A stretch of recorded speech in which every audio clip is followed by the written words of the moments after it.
You're not just dating a person, you're dating the kingdom that they're a part of.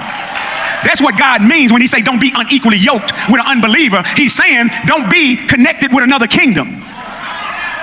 Yeah, you in here because I just said it. And the Lord giving you an opportunity not to fall for the okie doke. Because he nice or she nice. Then when you get married, the kingdom don't show up.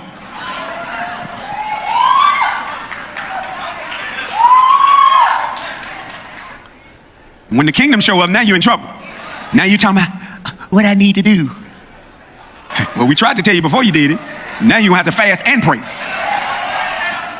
And you just hope he stopped hardening his heart against God, or she hardened her heart against God. That's what you would hope.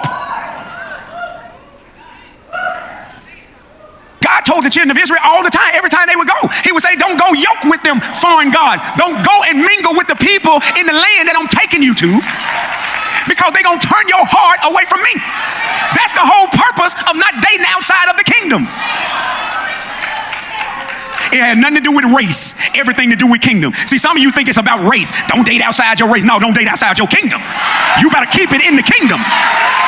You better keep it in the kingdom. It ain't about no race, it's about kingdom. Because we serve different gods.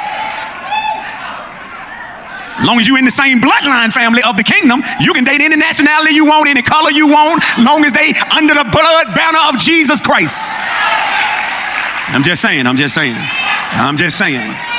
So don't get it twisted.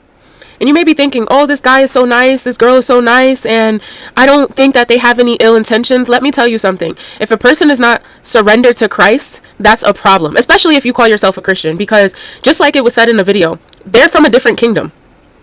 So if you are part of the kingdom of God and they're not saved, what other kingdom is there? It's the kingdom of darkness. That's where they are. Now, there are some people that say, well, I can save that person. I can save them. And no, you let God handle the saving. But I will give this little nugget, because this is what happened to me. When I first met my husband, he was not saved. However, there's a however. I ended up preaching the gospel to him, bringing him to church, and he ended up accepting Jesus Christ. So that's the big difference there. And then when we got married, he was saved. Okay, so it wasn't like, oh, we got married and I just said, I could change him over time. Nope.